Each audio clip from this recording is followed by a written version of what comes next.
Hello दोस्तों, नमस्कार। स्वागत है आप सभी का मेरे इस यूट्यूब चैनल और फेसबुक पेज पे। जैसा कि आज मैं आपको दिखाने वाला हूँ कि मैं भारत में गोरखपुर से नेपाल कैसे पहुँचा।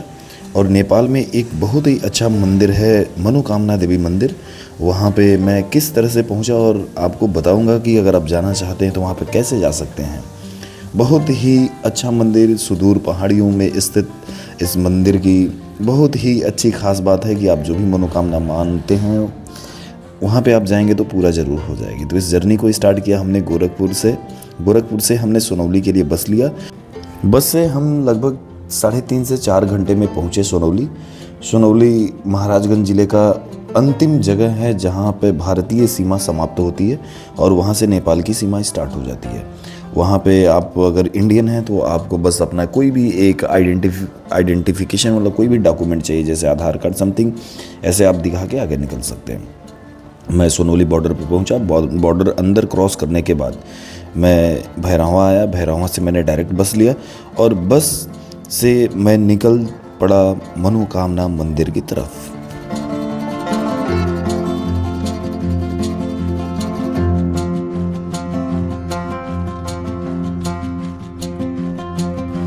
दोस्तों, जर्नी इतनी खास थी कि मैं शब्दों में तो बयां नहीं कर सकता हूँ, बस आपको दिखा सकता हूँ और आप देखने के बाद ये फील ज़रूर कर रहे होंगे कितना खूबसूरत जगह।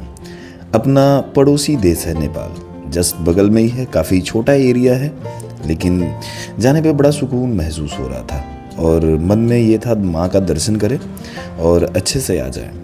हम ये जो वीडियो अपलोड कर रहे हैं ये काफ़ी पुराना, एक बार मैंने यूट्यूब पे अपलोड कर दिया, लेकिन मैं सोचा फिर से उसी वीडियो को अपलोड करूं। रास्ते में काफ़ी उतार चढ़ाव के बाद मैं रात में पहुंचा था मनोकामना देवी मंदिर। और सबसे बड़ी बात, मैं रात में होटल ले लिया और सो गया। सवेरे जैसे ही उठा बारिश हो रही थी, हल्की बूंदाबांदी हो रही थी और होटल के सामने से ये मनोकामना मंदिर का व्यू मैंने देखा। कितना मनोरम दृश्य, मन बिल्कुल प्रसन्न हो जा रहा था। और ये जो आप रोपवे देख रहे हैं, केबल कार जिनको बोलते हैं, आ रहे थे जा रहे थे सुदूर पहाड़ियों पे। अभी मुझे बहुत ऊपर जाना था और ये मनोकामना मंदिर का गेट, और पीछे देखिए बादलों की दुधिया झुंड और नीचे से हरी भरी पहाड़ियाँ मन को अचंभित कर देती थी। जैसे लगता था कि मानो हम स्वर्ग में आ गए हैं। कितना सुकून, शांति भरा वातावरण। सवेरे का लगभग ये 6:30 से 7 बजे का सीन है। हल्की बूंदाबांदी में ये जो खूबसूरत नज़ारा दिख रहा है वास्तव में मन को अचंभित कर दे रहा था। गजब का दृश्य। अब उसके बाद मैं नहा धो करके वहाँ से निकला। आगे मनोकामना माँ देवी मंदिर गेट से होकर के ये नमस्ते के स्टैचू को पार करते हुए मैं पहुँचा टिकट काउंटर की तरफ। टिकट काउंटर पर मैं पहुंचा तो अभी इस टाइम पे लगभग 670 रुपये इंडियंस के लिए आपको कॉस्ट लगेगा, यानी आपको 670 रुपये इंडियन करेंसी पेमेंट करना पड़ेगा। और उससे बड़ी बात मैं आपको बता दूं, 500 रुपये का नोट वो लोग नहीं लेते हैं। तो इस बात का आप ध्यान रखें, जब भी आप भ्रमण करें तो कोशिश करें या तो आप आईसी को एनसी में कन्वर्ट करा लें, अदरवाइज़ आप 100 के नोट रखें।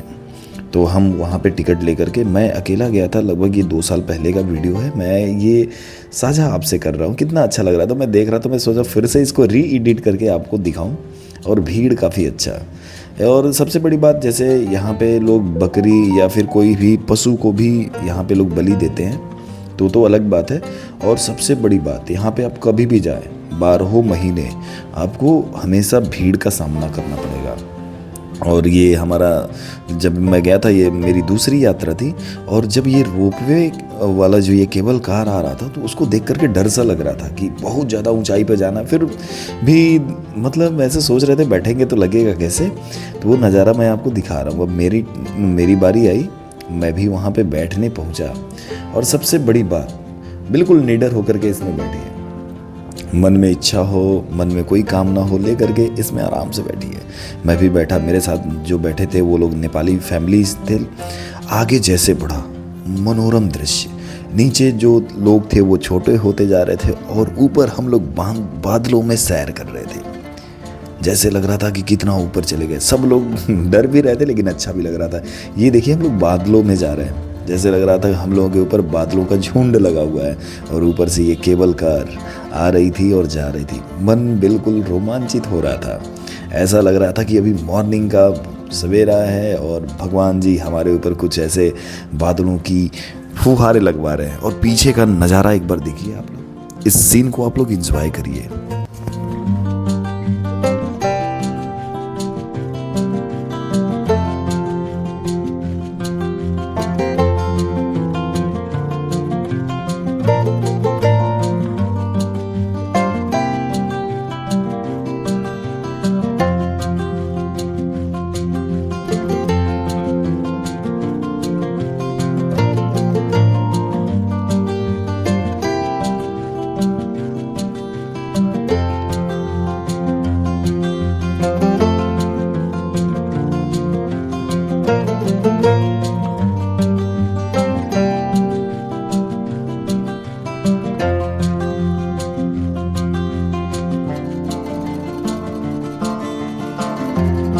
इस अद्भुत नज़ारे को देखते हुए, महसूस करते हुए हम पहुँचे इसके एग्ज़िट गेट पे। ये एग्ज़िट गेट है, यानी यहाँ पे हमें इस रोपवे से बाहर निकलना पड़ेगा और यहाँ से निकल करके फिर हम मंदिर की तरफ चले। काफ़ी बढ़िया। एक्चुअली क्या है कि मैं जब ये 2 साल पहले का जो ये वीडियो है, उस टाइम पे मॉर्निंग में बूंदाबांदी हो रही थी। तो कोशिश ये करना चाहिए कभी भी आप पहाड़ी एरिया में जाएं तो आप ऐसे समय पे जाएं जब बारिश ना हो, क्योंकि लैंडस्लाइडिंग का ज़्यादा खतरा रहता है। तो हमें अवॉइड करना चाहिए ऐसे टाइम पर जाने के लिए। लेकिन एक्चुअली ये हल्की हल्की हो रही थी, ज़्यादा कोई ख़तरनाक स्थिति तो नहीं थी। और ऐसे करते हुए हम निकल पड़े मंदिर की तरफ। मुझे लगा मंदिर में कम भीड़ होगा, मैं आगे की तरफ बढ़ चला और आपको रास्ते में बकरियां, मुर्गियां ये सब दिख जाएंगी, क्योंकि लोग मन्नत मांग करके और इनका बलि देते हैं वहाँ पे। अब क्या पूरा सीन है ये तो मुझे नहीं समझ में आता है, लेकिन मैं देखता हूँ तो मुझे जहाँ तक ये महसूस होता है कि ऐसा है। अब हम आगे बढ़ चले पहाड़ी एरिया में। अकेला था, निडर होकर के आगे बढ़ रहे थे और दृश्य को एंजॉय करते हुए जा रहे थे। और यही सोच रहे थे इतनी ऊंचाई पर ये लोग सामान कैसे लेकर के आते हैं। और छोटी छोटी दुकानें थी और दुकानों में काफ़ी अच्छे अच्छे सामान, मतलब आपको खाने का, फिर छोटे छोटे जैसे घरेलू यूजेस के लिए कोल्ड ड्रिंक्स वगैरह वगैरह बहुत सारी चीज़ें वहाँ पे अवेलेबल थी। बस मन में यही था कि इतनी ऊंचाई पे लोग आते हैं तो फिर सामान कैसे लेके आते हैं। उसका भी सॉल्यूशन मिला, वो आगे मैं जब वीडियो जारी करूँगा तो उसमें बताऊँगा, क्योंकि वहाँ पे मैंने पता किया था कि कैसे ये सब आते हैं। फिर हम चले अपने ड्रीम प्रोजेक्ट पर, यानी जहाँ पर मुझे पहुँचना था। हल्की बूंदाबांदी, काफ़ी खुशनुमा मौसम, और उसके बाद ये दिखा माँ मनोकामना देवी का मंदिर। देखिए बिल्कुल ऊंचाई पे स्थित इस मंदिर को, और जैसे ही मैंने देखा मेरा पूरा थकान बिल्कुल मिट सा गया। कितना बढ़िया मंदिर, मनोकामना माँ देवी का मंदिर। ये गोरखा ज़िले में है, नेपाल के गोरखा ज़िले में। जैसे ये बोला जाता है कि इंडिया में भी एक गोरखा बटालियन है, वो इसी ज़िले से लोग ज़्यादातर सेलेक्ट होके जाते हैं उस बटालियन को ज्वाइन करने के लिए। और यहाँ पे स्टैंड है। और फिर जैसे ही मैं मंदिर पे आया तो मैं आगे निकल पड़ा। ये जो पीछे आप देख रहे हैं, इधर की तरफ मुझे बढ़ना था, क्योंकि यहाँ पे ये चप्पल स्टैंड था। तो मैंने वहाँ पे अपना शूज़ वगैरह जो था वो निकाल के यहाँ पे रख दिया और फिर मैं आगे बढ़ा लाइन लगाने के लिए। और ये जो लाइन आपको दिख रही है ना, ये लगभग 1.5 से 2 किलोमीटर तक ऐसे लंबा है। मैं आगे बढ़ता रहा, आगे काफ़ी दूर जाता रहा और लास्ट में जा कर के मैं पहुंचा। और वहाँ पे एक आपको पेड़ देखने को मिलेगा मंदिर के आसपास, काफ़ी बड़ा विशाल। तब मुझे लगता है कि लगभग वो 100 साल पुराना तो होगा ही होगा। फिर मैं आगे बढ़ा और लगभग 3 घंटे लाइन में लगने के बाद मुझे माँ का दर्शन करने को मिला।